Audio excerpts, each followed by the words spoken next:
लेना जरूरी भी है। तो क्या पता किस दिन ज्ञान अर्जन हो जाए। ठीक है, ध्यान से सुनना। अरे दो चार लड़की से बोलो बेटा। अब नर्सरी तुम्हारा खत्म होने वाला है, ऑलमोस्ट खत्म हो ही गया। ठीक है, एमसीयूज में तुम आने वाले आए भी खच्चरों की तरह। अब जाना डॉक्टर बन के या खच्चर की तरह, वो चॉइस तुम्हारी। ठीक है, सिंपल सा लॉजिक है बेटा। देखो मैं बार बार आपसे एक चीज बोलता हूँ, बेटा जितनी मेहनत करोगे उतना रिजल्ट आपको मिलेगा ही मिलेगा। और नीट के पेपर के अंदर कोई बेटा बहुत हार्ड एंड फास्ट मेहनत करने की रिक्वायरमेंट नहीं है, बट बेटा कंटिन्यूटी वाली मेहनत करने की रिक्वायरमेंट तो है। जो भी अभी जस्ट विक्ट्री सेलिब्रेशन कंप्लीट हुआ है बेटा 25 तारीख को, जितने भी बच्चे मिले उनसे जितनी बार भी आप किसी भी बच्चे का इंटरव्यू भी सुनोगे या फिर आप पर्सनल अगर किसी को जानते भी हो, वो आपसे एक ही चीज बोलेंगे, यहाँ पे बहुत ज्यादा पढ़ाई करने की रिक्वायरमेंट नहीं है, बट कंटिन्यूटी में पढ़ाई करना इज मैंडेटरी। 2 घंटे फिजिक्स, 2 घंटे केमिस्ट्री, 2 घंटे बायोलॉजी, ये नियम आपको अपनाना ही पड़ेगा।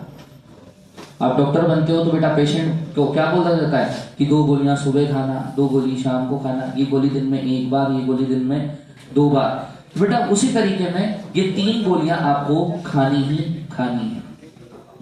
2 घंटे फिजिक्स की गोली, 2 घंटे केमिस्ट्री की गोली, 2 घंटे बायोलॉजी की गोली। अगर 1.5 साल तक, 1 साल तक नहीं, कितने टाइम तक? 1.5 साल तक, क्योंकि दिसंबर टू दिसंबर और आपका पेपर कब होता है? मई में होता है। तो मई 26 तक, 26 भी क्यों, 27, मई 27 तक आपको वो गोलियां खानी ही पड़ेगी। जब तक आप बेटा उस गोलियों को खाते रहोगे, यानी कि कंटिन्यूटी में अपनी मेहनत करते रहोगे, तब तक बेटा आपके सिलेक्शन के बीच में कोई भी रुकावट पैदा नहीं होगी। और आप सब जानते भी हो कि कोई मेरे पास में आके बोलता भी है कि सर मेरे को डिप्रेशन, एंजाइटी, डिलेमा क्रिएट हो रहा है। मैं क्या बोलता हूँ, ये सारी चीजें फालतू है बेटा, क्योंकि ये आपके ही दिमाग का बनाया हुआ सिनेरियो था, और आपका ही दिमाग उस चीज, उस डिलेमा को हटा सकता है। और हटाने का सिर्फ एक चीज है, वो है बेटा आपकी मेहनत। अगर आपने मेहनत 4 नंबर की करी होगी तो 40 नंबर कहीं से भी नहीं आने वाले। अगर आपने मेहनत 40 नंबर की करी होगी तो बेटा आपके पूरे के पूरे नंबर आएंगे ही आएंगे। तो बेटा उस मेहनत करने में किसी भी तरीके की कोताही बरतने की जरूरत नहीं है। इतना सफिशिएंट टाइम अपने पास में है, आज भी है, कि हाँ भैया अगर 0 से मेहनत करना चालू करोगे तो बेटा मई 27 तक वो मेहनत पूरी हो जाएगी। आपका सिलेक्शन के बीच में कोई भी रुकावट नहीं है। इंडियन आर्मी का एक लोगो होता है बेटा, उस लोगो के नीचे लिखा होता है शौर्यम दक्षम उदय बलिदान परम धर्म। कि शौर्य, दक्ष और जीत आपकी कब होगी? जब इंसान बलिदान देना सीख जाता है। जिस भी इंसान ने बलिदान देना सीख लिया, यानी कि सैक्रिफाइस करना चालू कर दिया, उसकी सक्सेस में दुनिया की कोई भी चीज बीच में नहीं आ सकती। तो आपको बलिदान किस चीज का देना है? भूखा पैसा देना है? नहीं। ऐसी कोई भी चीज जो आपकी सक्सेस के बीच में आ रही है, उसका बलिदान बेटा, और ये नहीं बोला कि जीवन पर्यटन करना, लाइफ लॉन्ग करना है, नहीं। लेकिन अभी उन चीजों का, किसी भी चीज का टाइम नहीं है। आप लड़के हो बेटा, मेरे को भी आपके आते पता है, ठीक है? तो उन सारी चीजों को मेरे को बार बार डिस्कस करने की जरूरत नहीं है। लड़कीबाजी करने के दुनिया जहान में मौके मिलेंगे, बाहर घूमने के दुनिया जहान में मौके मिलेंगे, आवारागर्दी करने के दुनिया जहान में मौके मिलेंगे। लेकिन अभी मौका किस चीज का है? आपके पढ़ने का। और ये मौका अगर आपने छोड़ दिया तो बेटा सारी जिंदगी चलती तो रहेगी, लेकिन दुनिया आपसे आगे बढ़ जाएगी और आप पीछे रह जाओगे। और इंसान, अच्छा इंसान कौन सा होता है? जो वक्त से आगे चले या वक्त के पीछे चले? वक्त से आगे चले। अब चॉइस तुम्हारी है कि आपको वक्त से आगे चलना है या फिर पीछे चलना है।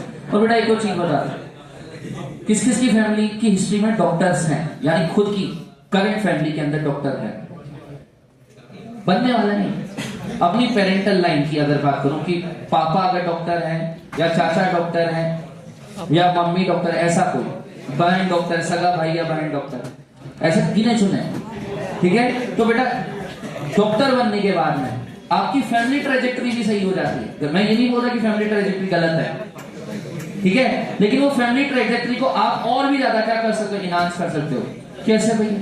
कि डॉक्टर बनोगे, तो बेटा आपकी सबसे पहला फाइनेंशियल जो सेटअप है वो क्या हो जाएगा, उठ जाएगा।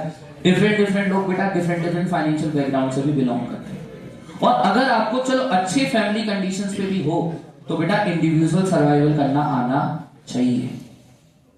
और वो इंडिविजुअल सर्वाइवल बेटा डॉक्टर से बेटर दुनिया की जहां की कोई भी प्रोफेशन के अंदर आपको इजीली नहीं मिलने वाला। क्योंकि डॉक्टर को नौकरी मिले या ना मिले, लेकिन उसके पास में उसकी डिग्री की वैलिडेशन इतनी है कि बेटा कहीं पे भी उसको ऐसे एज अ एम्प्लॉय जाने की जरूरत नहीं है। वो अपने घर के सामने टेबल मेज पे भी क्या लिख सकता है, डॉक्टर XYZ MBBS, तो भी उसके पास में पेशेंट इलाज करवाने आएगा ही आएगा। क्योंकि दुनिया के अंदर ना तो इंसान कम हो रहे हैं और बीमारियां तो कम होनी है भी नहीं। और इंसान की आदत ही कभी सुधरने वाली नहीं है, तो इंसान बीमार भी पड़ेगा तो डॉक्टर की जरूरत भी पड़ेगी ही पड़ेगी। तो सिंपल सा लॉजिक है, अपने आप को इस लायक तो बना लो कि बेटा चुपचाप आप डॉक्टर बन जाओ। और डॉक्टर बन जाओगे तो आपकी फीमेल कंपेनियन भी कौन सी आएगी, बाय डिफॉल्ट कौन सी आएगी। तो बेटा वो लोग बोलते हैं ना, वो गलत नहीं बोलते कि एक बार डॉक्टर बनने के बाद में पूछते हैं सुधर जाती है। कैसे सुधर जाएगी, आप डॉक्टर तो आपका कंपेनियन भी डॉक्टर, ठीक है। घर में अगर छोटा भाई बहन होगा तो आप उसको भी पुश करोगे तो वो भी डॉक्टर बन जाएगा। तो बेटा कहीं ना कहीं आप उस कंपेनियनशिप को क्या कर सकते हो, बढ़ा सकते हो, ठीक है। और जितनी भी भाई बेटा मैं आपको बार बार बोल चुका हूं, और जितने भी बच्चों से मैं मिला वो सारे के सारे बच्चे बेटा यही चीज बोलते हैं कि सर आप कहीं ना कहीं बात सही बोलते थे कि मेडिकल कॉलेज में जाने के बाद में आप जितने भी हाइपोथेटिकल सिनेरियो अपने माइंड के अंदर बना सकते हो वो सब जीरो हो जाते हैं बेटा। क्योंकि वहां की दुनिया ही बिल्कुल क्या है, अलग है। तो अगर उस दुनिया को जीना है तो बेटा उसके लिए इस लायक तो बनना पड़ेगा कि आप मेडिकल कॉलेज के अंदर पहुंच जाओ। और बेटा तुम सबके अंदर वो कैलिबर है, ठीक है, वो आप सबके अंदर उतना कैलिबर है, ठीक है। और तुम्हें ऐसा लग रहा हो कि नहीं अनुराग सर ने पेपर दे के इतने टफ पेपर दे के धज्जियां उड़ा रखी है, तो बेटा तुम्हारे सामने बार बार डेमो टेस्ट होते रहते हैं, एसीटी तुम्हें दिखता रहता है। उस एसीटी का पेपर नॉर्मल लेवल का नहीं होता, लेकिन वो वाला पेपर तुम्हें इजी लगता है या नहीं लगता। अभी वाला हुआ था वो भी इजी लगा या नहीं लगा, क्यों, क्योंकि तुम्हें प्रिपरेशन उस दिमाग लेवल तक की करवा दी गई है, ठीक है। तो अपने आप को बेटा इतने मेंटल लेवल तक तो पहुंचा दो कि दुनिया जहां की कोई भी ताकत आपको सक्सेसफुल होने से रोक ना पाए। 2 घंटे फिजिक्स, 2 घंटे केमिस्ट्री, 2 घंटे बायोलॉजी, इसके अलावा आपको जो करना है वो करो। मैं आपको कभी मैंने आज तक भी आपको किसी भी बच्चा, कोई भी बच्चा मेरे पास में आया हो, मैंने आपको ये नहीं बोला बेटा तेरे को बाहर नहीं घूमना, तेरा खेलने का मन हो तो तेरे को खेलना नहीं है, तेरे को फोन नहीं चलाना, सारे काम करो, लेकिन कब, आपकी 6 घंटे की पढ़ाई पूरी होने के बाद में। वो 6 घंटे का नियम तो बनाना ही पड़ेगा, वो कंटिन्यूटी बेटा लेके आनी ही पड़ेगी। 11th क्लास में बेटा मैं आपके पूरे साथ में था, 12th क्लास का मेरे को आइडिया नहीं है कि मैं पढ़ाऊंगा या नहीं पढ़ाऊंगा, पर फिर भी ठीक है मैं अवेलेबल हूं आपको अपने पढ़ाई रिलेटेड पार्ट पे, पर्सनल पार्ट पे कभी भी कोई दिक्कत आए तो बेटा मेरा नंबर तुम सबके पास में है, जिसके पास में नहीं हो एक दूसरे में शेयर कर लेना, ठीक है। कभी भी दिक्कत आए तो बेटा आप घर से दूर हो, लेकिन बेटा तुम्हारे अनुराग सर तुमसे दूर नहीं है, लेकिन इसको मार मार के परेशान किया तो जहां पे बैठा होगा वहीं से उठा के मैं मारूंगा, ठीक है। बाकी तुम्हें टेंशन लेने की कोई भी जरूरत नहीं है, ठीक है। लेकिन फालतू की बेटा जो बदमाशियां जो तुम्हारी चल रही हो 1-1.5 साल के लिए बेटा उसको मेरी रिक्वेस्ट मान लेना, बड़े भाई की तरह मानते हो तो वो मान लो, लेकिन उस चीज को बेटा 1-1.5 साल बेटा छोड़ दो ताकि आप जिंदगी में दूसरे बहुत सारे लोगों से आगे बढ़ पाओ। चलो इसी के साथ में बाइंड अप करते हैं। Happy happy happy new year सभी को, ठीक है।